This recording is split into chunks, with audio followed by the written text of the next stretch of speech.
Bismillahirrahmanirrahim. Assalamualaikum warahmatullahi wabarakatuh.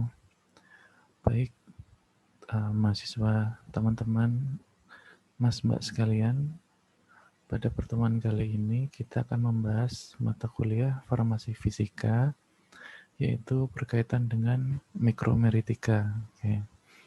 Baik, sebelum masuk ke pembelajaran, mari kita lihat tujuan pembelajarannya dulu ya. Yang pertama, pengertian mikromeritik, ukuran partikel, bentuk, urgensi, dan manfaat. Nanti diharapkan teman-teman sekalian harus tahu kenapa kita harus belajar tentang mikromeritik. Lalu apa hubungannya suatu ukuran partikel dengan obat? Karena mikromeritik ini akan banyak bersinggungan dengan ukuran partikel. Yang kedua, metode-metode yang biasa dilakukan untuk menentukan ukuran partikel. Nah, tidak hanya ukuran partikel, kita juga di sini mengenal beberapa metode yang mengukur tentang luas permukaan suatu partikel. Nanti juga akan ada kaitan ukuran partikel juga dengan beberapa pengukuran yang mengukur mengenai volume partikel itu sendiri. Lalu yang terakhir, teman-teman di sini kita berkenalan dengan beberapa sifat turunan dari suatu serbuk. Nah, ini untuk perkenalan aja, tapi untuk lengkapnya teman-teman akan banyak mendapatkan di mata kuliah yang lain. Oke, baik. Ini overview awal aja.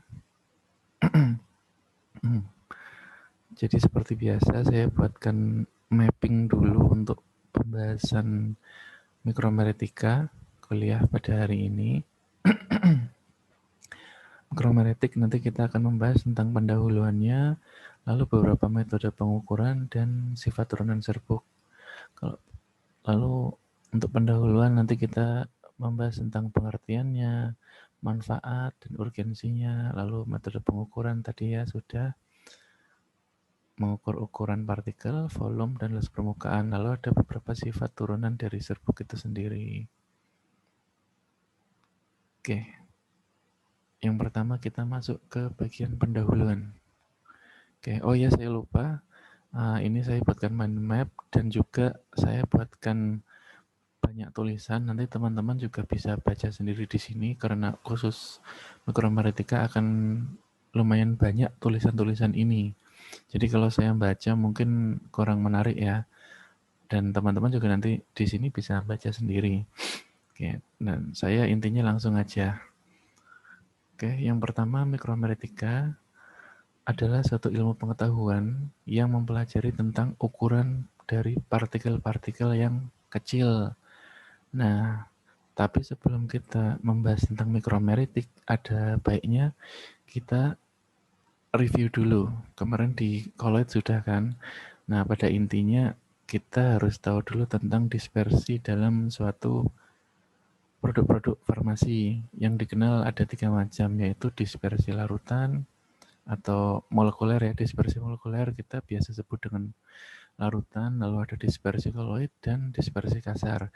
Nah, dari ketiga ini, itu yang membedakan adalah yang paling utama adalah berdasarkan perbedaan ukurannya.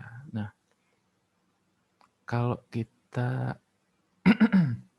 kita biasa mengukur pakai penggaris atau rumah ini besarnya berapa meter, jarak sekian berapa kilometer, atau besar handphone dan alat-alat lain berapa sentimeter, itu mungkin secara kasat mata kita sangat mudah untuk mengukur asalkan ada penggaris dan sebagainya atau alat ukur, pasti kita dengan mudah untuk mengukur itu. Tapi ketika kita berbicara dengan dalam ranah farmasi, maka untuk mengukur ukuran partikel tersebut bukan merupakan suatu yang mudah. Karena apa? Karena yang nggak kelihatan di mata ini ya, di mata telanjang kita nggak bisa lihat secara langsung ukurannya bagaimana. Mungkin beberapa partikel kelihatan kecil, sangat kecil sekali masih bisa terlihat, tetapi tetap aja kita sangat sulit untuk melakukan pengukuran. Nah, oleh karena itu, kita belajar tentang ilmu mikromeritik.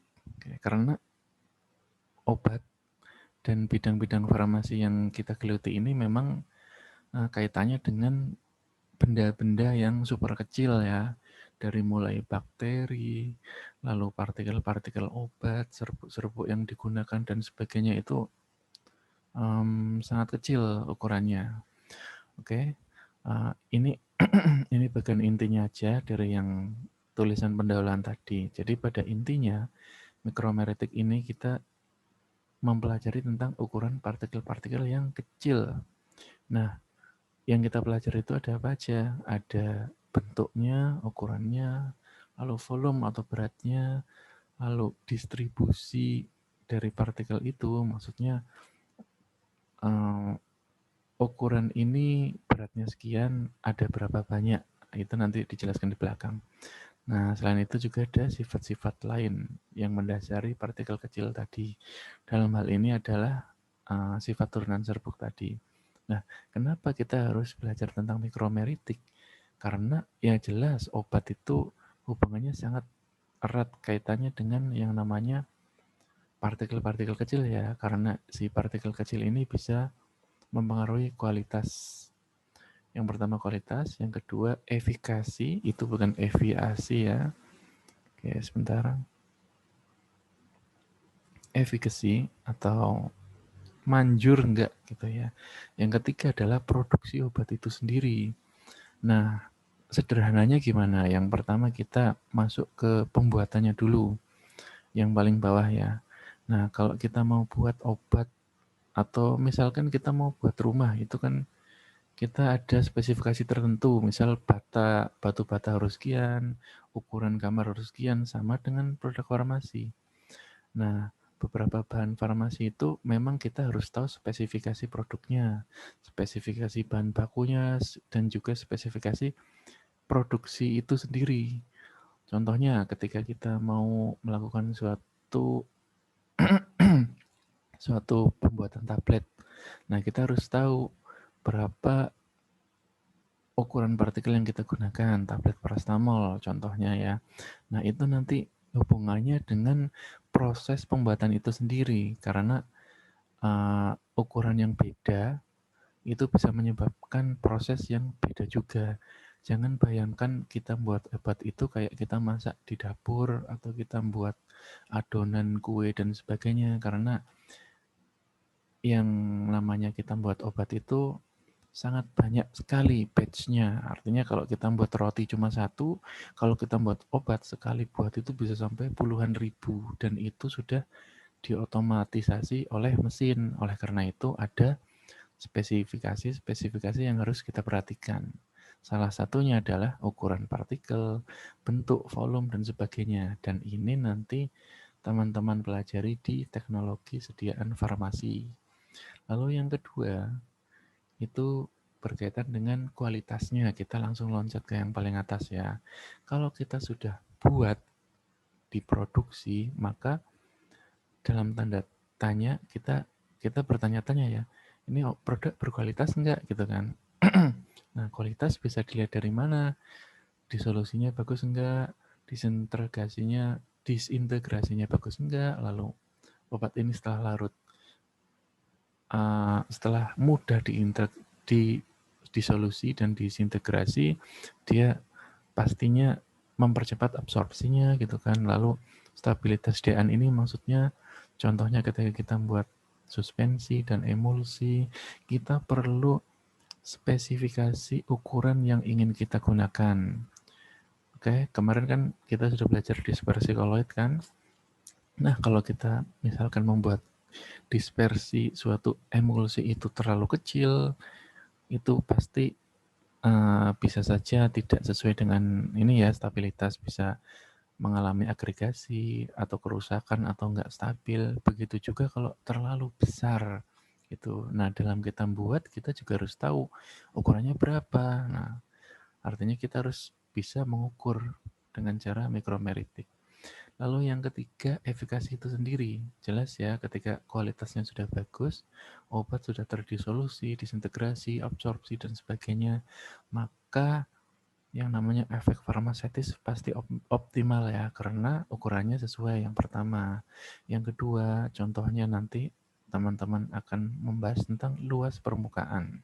Ketika luas permukaan suatu bahan yang kita minum semakin besar, maka disolusi dan sebagainya semakin baik, sehingga efek farmasetis, waktu onset, dan sebagainya itu semakin cepat dicapai, sehingga obat itu bisa lebih cepat lagi dan lebih bagus lagi dalam memberikan efeknya. Nah, ini beberapa contoh dimensi partikel dalam sistem dispersi farmasi ya. Ini teman-teman nanti bisa baca sendiri. Intinya yang paling kiri itu ukurannya mikron ya, atau milimeternya yang kanannya itu, atau dalam segi ayakan itu yang paling kanan. Nah, ini juga menandakan nanti ada metode ayakan, dia batas terbawahnya itu hanya bisa mengukur sampai sebatas apa gitu ya. Lalu ada mikroskopi dan sebagainya. Itu paling kecil dia bisa melihat sampai sebatas apa. Nah, contoh-contohnya yang kanan nanti teman-teman bisa lihat sendiri. Ada suspensi, lalu ada emulsi kasar, lalu ada serbuk halus dan sebagainya, atau ukuran-ukuran granul yang rata-rata itu. Oke. Ini nanti juga bisa dibaca sendiri. Pada intinya sudah seperti yang saya jelaskan tadi ya. Ilmu kita, ilmu farmasi pada khususnya ya, itu kaitannya erat dengan partikel-partikel yang sangat kecil gitu. Nah, partikel sendiri itu sebenarnya variasinya sangat banyak ukurannya. Mulai dari yang paling gede sampai yang sangat kecil yang kita harus pakai mikroskop itu, ukuran itu sangat rentangnya jauh sekali, rentangnya lebar. Nah, si mikromeritik ini di sini kan diusulkan oleh seorang ahli namanya Dalla Valle ini, namanya mikromeritik. Aspek-aspek yang kita pelajari itu tadi kita ulang lagi sudah ya. Yang pertama ukuran partikelnya, rentang distribusi ukuran partikel, lalu bentuk partikel itu sendiri, lalu luas permukaan partikel, dan yang terakhir volume atau berat dari partikel itu sendiri. Oke. Nah, ini lebih spesifik lagi kita membahas tentang bahan-bahan yang kita gunakan di industri farmasi. Jadi ada dua macam dispers atau kumpulan partikel atau sebaran suatu partikel. Ada yang namanya mono dan ada yang namanya polydisperse. Monodisperse artinya suatu kumpulan partikel yang terdiri atas satu ukuran partikel atau sifatnya homogen. Lalu polydisperse itu artinya suatu kumpulan partikel yang terdiri atas lebih dari satu ukuran. Nah, kebanyakan atau mayoritas itu bahan-bahan yang kita gunakan di industri farmasi biasanya sifatnya adalah polydisperse. Oleh karena itu, kalau kita bilang monodisperse, kalau kita cuma cari ukurannya aja mungkin sudah cukup ya. Tetapi kalau sudah berkaitan dengan bahan polydisperse, maka kalau cuma kita, oh ukurannya sekian, rata-rata, atau dan sebagainya, itu kurang cukup. Maka kita juga harus tahu selain ukuran itu, maka kita harus bekerja dengan cara melihat atau menghitung jumlah partikel itu sendiri. Artinya apa? Maksudnya jumlah partikel berdasarkan beratnya masing-masing atau ukurannya masing-masing. Oke, kita lanjut dulu. Oh, ini nanti aja. Nah, saya kembali lagi yang tadi intinya ya, yang jumlah partikel itu sendiri maksudnya ketika ada suatu partikel, suatu disperse yang isinya ada mungkin 2 partikel gitu ya, kita ambil aja sederhana 2 partikel.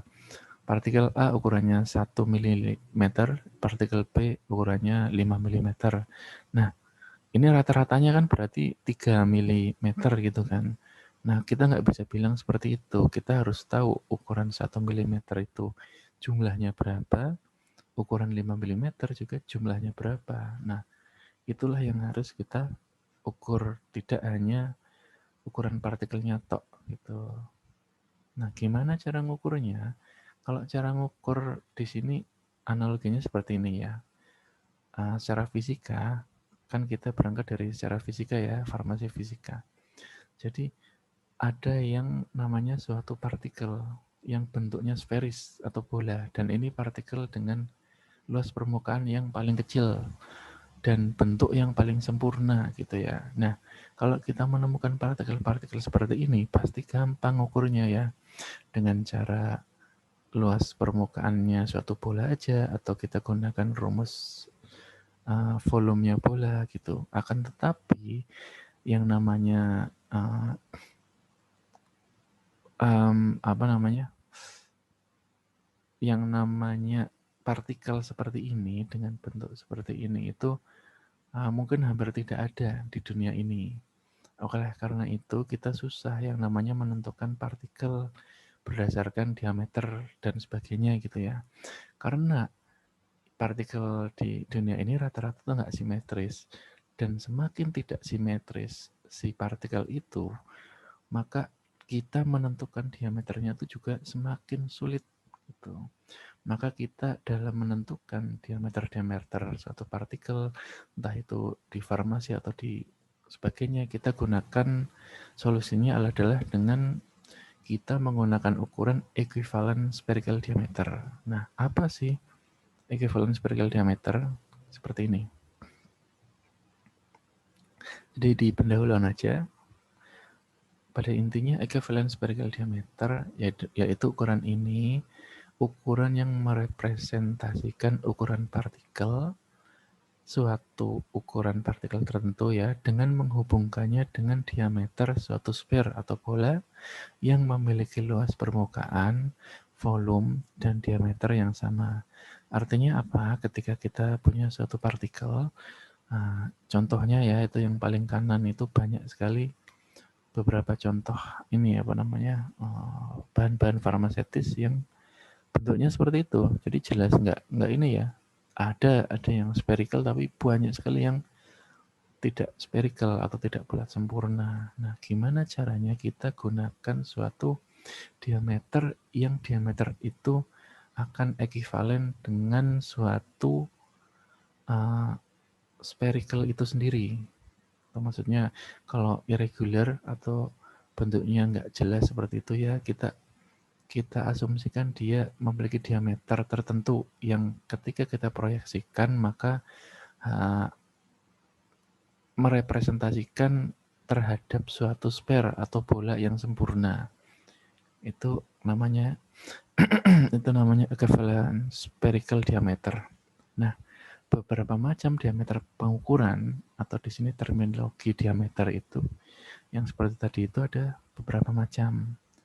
Contohnya teman-teman bisa baca sendiri, silakan. Ada DS, diameter surface, DV volume, DP itu projected, dan DST itu stocks. Nah, diameter-diameter ini itu diperoleh dari metode pengukuran yang beda-beda. Beda metode, diameternya juga nanti tulisannya beda. Contohnya stocks itu diambil dari pengendapan, lalu ada DS, DVDP itu ada dari metode mikroskop dan sebagainya gitu ya. Oke, jadi nanti teman-teman akan menjumpai diameter yang seperti ini, dan diameter satu, contohnya DS, DVDP ini dan DST itu merupakan suatu diameter yang diperoleh dari pengukuran yang beda-beda.